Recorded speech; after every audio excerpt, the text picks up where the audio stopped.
In my last video, I talked about how conservatives favor political hierarchy, where society is dominated by an elite. But they also love to talk about freedom, supposedly where people are free from domination. How do they reconcile those two things? Let's talk about it.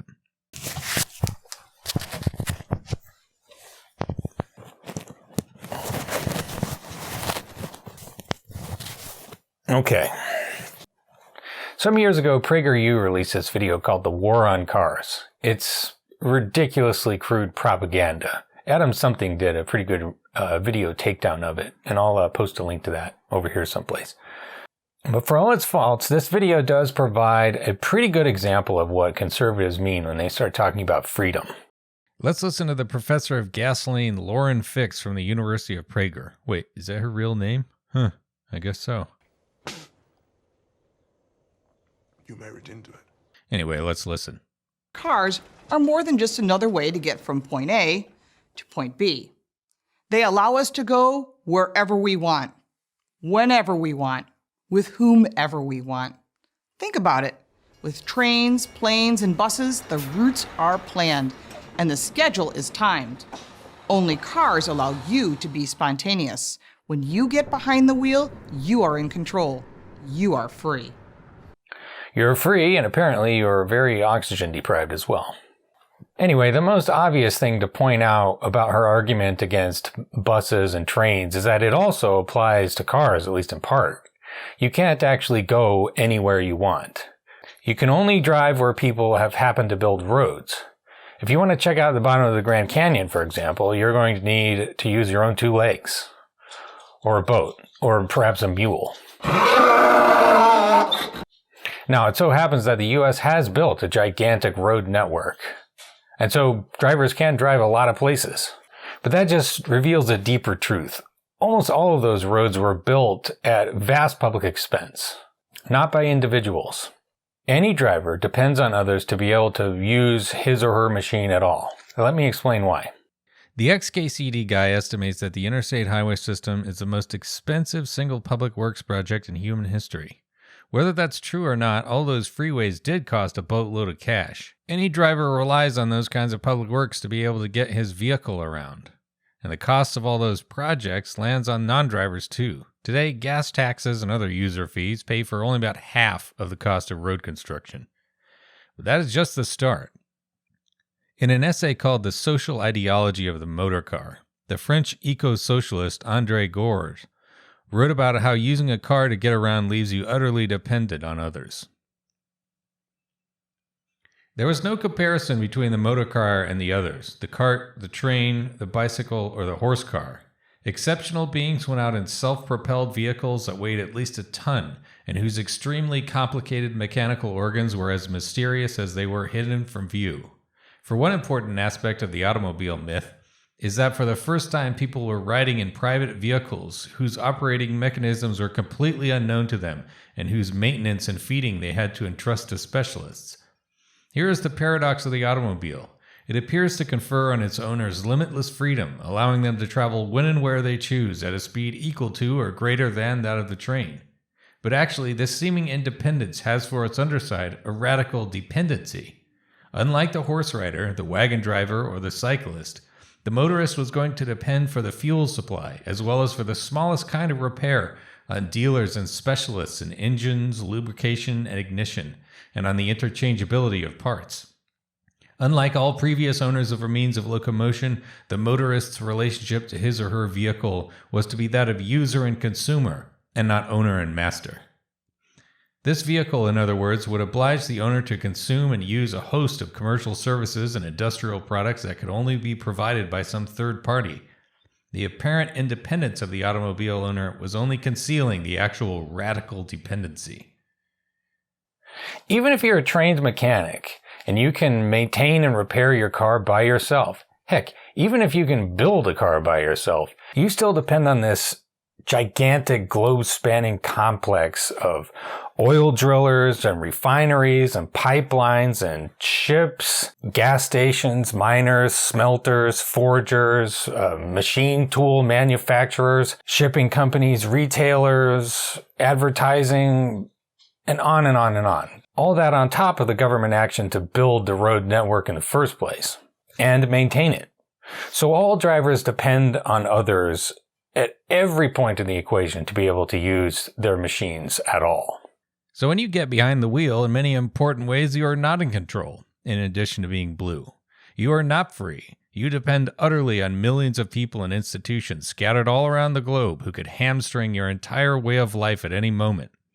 And unlike public transit, where operation and maintenance are an explicit state responsibility and hence, at least in theory, able to be funded by progressive taxation, most of the burden of car ownership falls directly on the individual. If you drive 15,000 miles per year, which is roughly the American average, the Bureau of Transportation Statistics estimates that costs you $9,282 per year as of 2019. America's car-centric policy is effectively a regressive tax on the working class and the poor, for whom owning the car is a terrific burden, or if they can't afford one at all, a debilitating hindrance. So that leads me to the other side of the car question, people who are outside the car. When you design a town or a city around automobiles, it tends to be dangerous to people who are walking or biking around. Large, heavy metal objects moving around at high speed tend to be dangerous to us squishy, flesh and bone human beings. It takes just a moment's inattention to kill someone in a car, especially in American-style sprawl, where the roads are wide, the speed limits are high, the crosswalks are far apart, there are few bike lanes, or the bike lanes are filled up with double-parked cars all the time, forcing you to swerve out into traffic. In a lot of sprawly places, pedestrians don't even get so much as a sidewalk. The Governor's Highway Safety Association estimates that 6,504 American pedestrians died in traffic accidents in 2020, an increase of 58% since 2009, and the highest number of pedestrian deaths since 1989.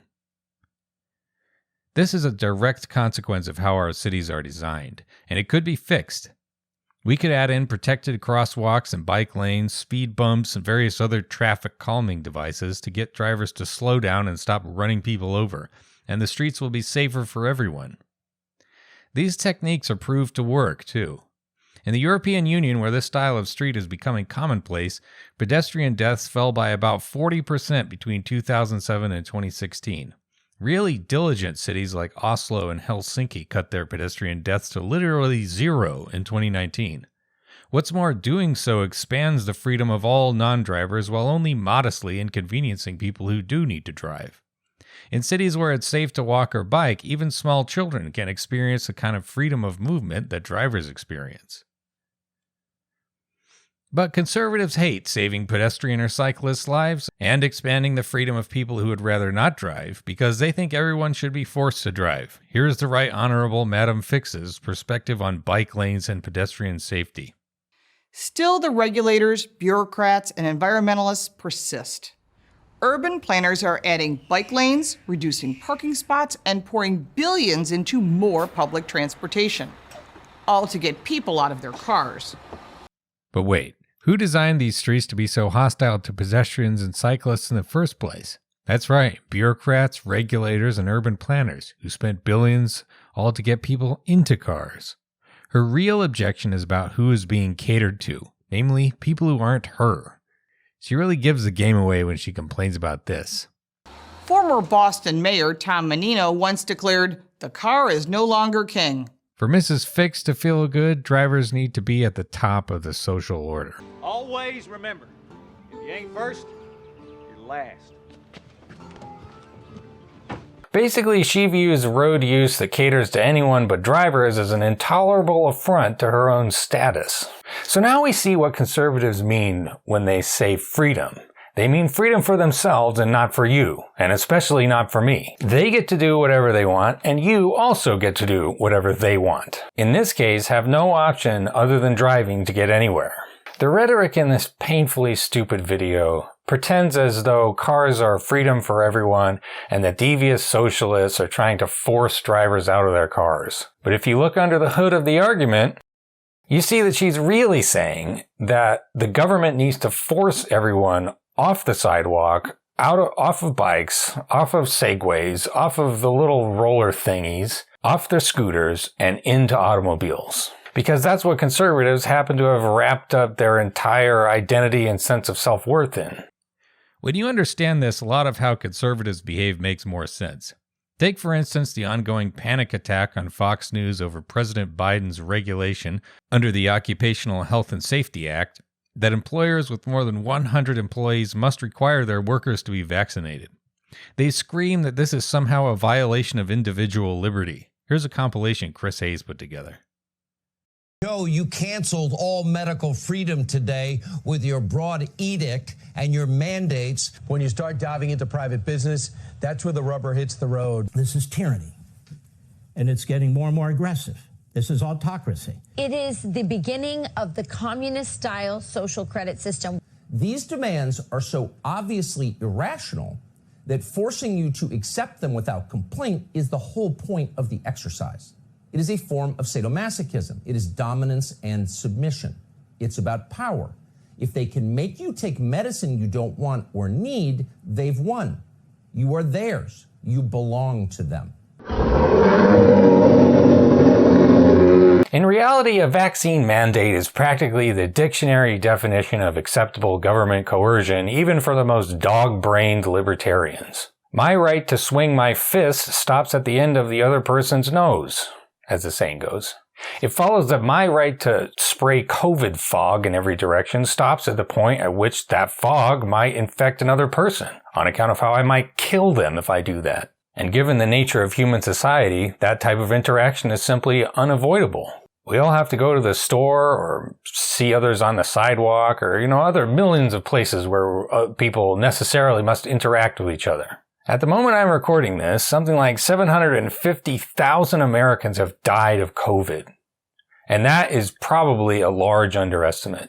Coercive government action to halt a murderous catastrophe that has probably killed well over 1 million people in this country is basically why we invented government in the first place. No less an ultra-reactionary institution than the Supreme Court endorsed this reasoning in Jacobson versus Massachusetts, a 1905 case which concerned a smallpox vaccination requirement.